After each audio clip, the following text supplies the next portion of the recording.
statement about Arkansas this weekend, then we'll take questions. Exciting weekend for us to be home after a 5-game road trip for sure, and get back to Plainsman Park here for Thursday, Friday, Saturday series against the number 1 team in the country, Arkansas Razorbacks. So hadn't played them since opening series last year, so it'd be exciting to get to compete against those guys once again. You know, I wanted to mention yesterday how positive yesterday was for us. Really within an hour, getting sent off our women's basketball team and our men's basketball team. I know everybody's been surrounded by them, and that's the buzz, and it's March, and this is my opportunity to say how much I respect our 2 coaches, our players, and the Auburn family's absolutely behind them 100%. And to see their send-off yesterday was pretty special, and then us to go over to get a win against a good South Alabama team and bounce back from a tough weekend. Was really impressed with our pitchers. I don't think I'd have drawn it up. I wanted us to get some distance there and play a little more offense last night, but what the doctor ordered was a 2-1 win, and our pitchers bounced back and threw 72% strikes. I thought that was really, really positive and needed in the moment. So yesterday was a very positive day. You know, we were kind of at this point last year. I think we went back-to-back weekends last year where you went on the road and beat the number 2 team, come back home, and you beat the number 1 team in America at home. This is a call to arms of trying to step up to the plate and do that again. And this Arkansas team's so good, especially on the mound, that you can't duck and dive. You absolutely have to go right through them to have success. So hopefully we're up for the challenge. We've been there before. We knew, you know, if you looked at this schedule and looked at, you know, eventually it looks like you played the number 2 team last week, you played number 1 this week, probably play number 3 next week, and you might be playing number 4 or 5 the following week to open up this SEC play. But I think a lot of our program and our club, so I want us to rise to the challenge. And you know, our best players need to play great. I think we know that. We need a frenzy. We've worked hard to build more atmosphere as we continue to be in construction and do some things. But this is one of those weekends where, you know, can we create the best environment we ever have for a weekend series? This feels like it's early in the year, but really important. And so if you're not going to Washington or going to Connecticut, we definitely would love to have you at Plainsman Park, because a Thursday, Friday, Saturday series is a little unique, but it's a home series, and you know, if our players get after it and our fans absolutely create an environment, this is one that's needed this weekend where our Auburn family can play a big, huge part. A couple of things. 1 of 4 Eagle flights will take place on Friday. I always think that's awesome. We started that last year. It's the first time that had taken place, so we'll have that Friday night. That's really special, really awesome to see. And then our Eagles program, our amazing students on campus, we're having Eagles program, and part of the weekend is to honor those students that have been diamond dolls in our program, that have started to go to school here and just been amazing. So we're excited to host the Eagles program and honor them this weekend as well. Butch, how do you approach your pitching this weekend, and how does it kind of set up for you guys? Yeah, you know, I think somebody had my locker room bug last week that was over here, and some things we were already thinking. Probably doing it a week early, and it wound up being out of necessity, with McBride being from Sunday on just not being able to participate and being sick. So just a health thing of sickness, and so we thought he could only go 1 or 2 innings last night. We thought we want a full start. He's had our longest starts, number 1, and our most productive starts. And so we just moved him a couple of days. He was able to do a bullpen yesterday before we left for Montgomery, and we left him back here. So we got some work in, and we're going to give him the start there on Thursday.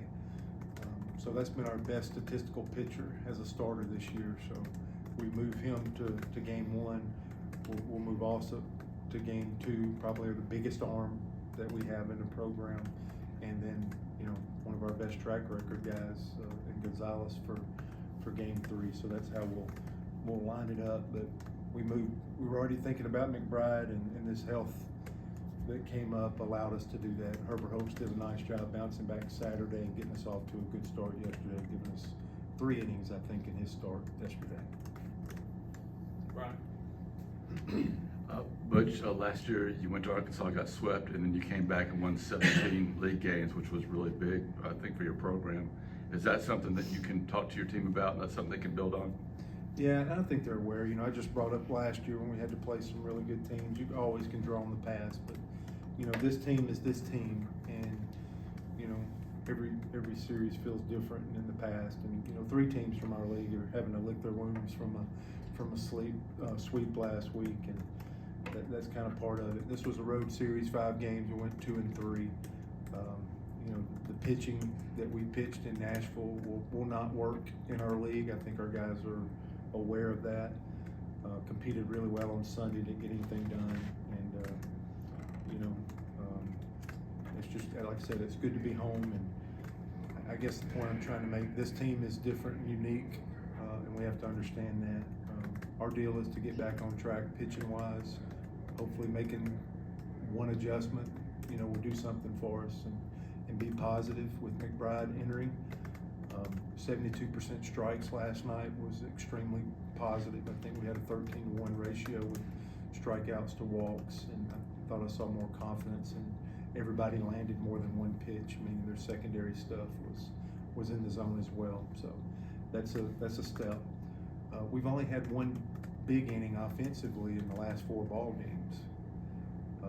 So I do think the pitching woes of Vanderbilt wound up being the storyline, but at the same time, it's really can't compare to last year. What you really need to compare is right now is what's important with this team, and so you know, offensively was slow again last night, and you know, McMurray has swung the bat well, and a little bit left-handed. Mainer's had 2 hits.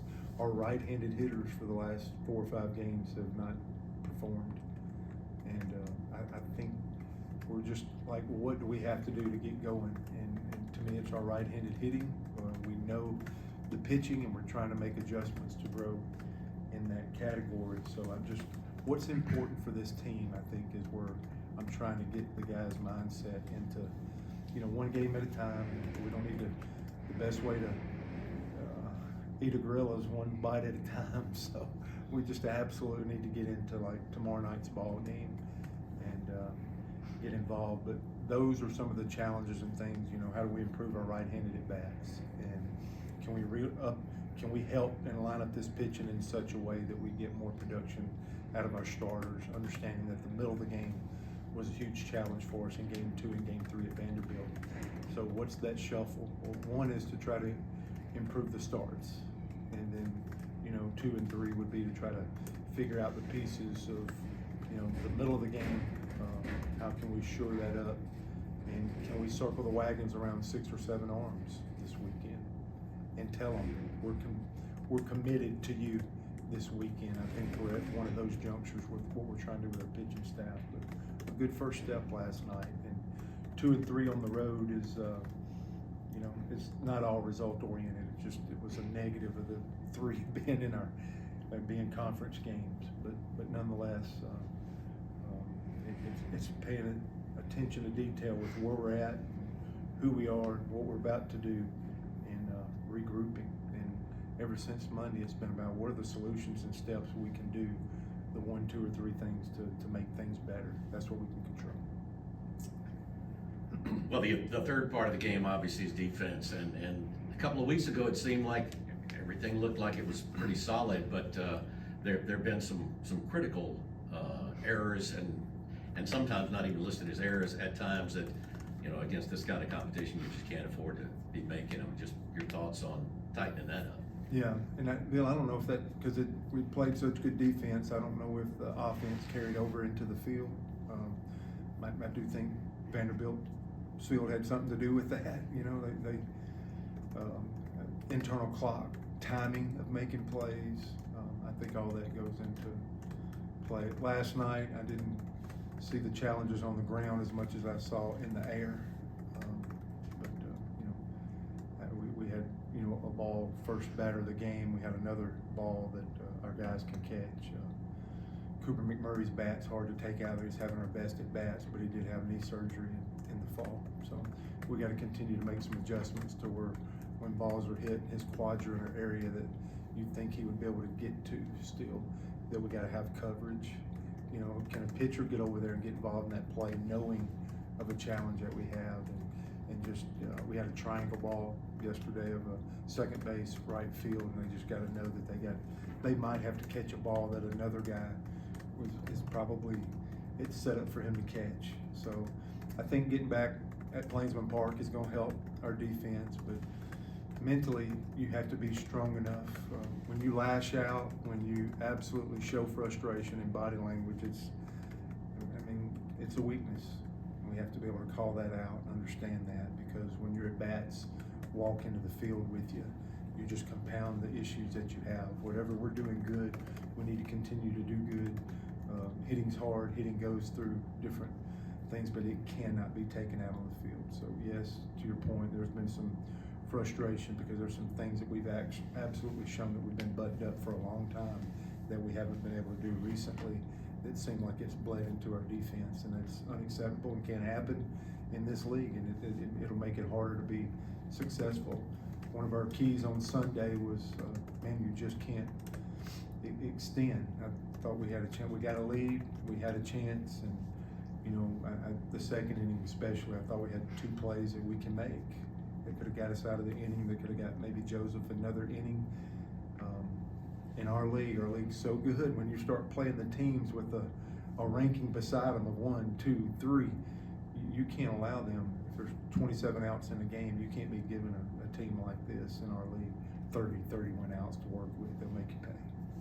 Right. I got two quick ones. Last week you told us Connor McBride would be next up if you need to make adjustment, and he's starting. For next week, if you still need to make some adjustments, would it be Herbert Holtz getting next up?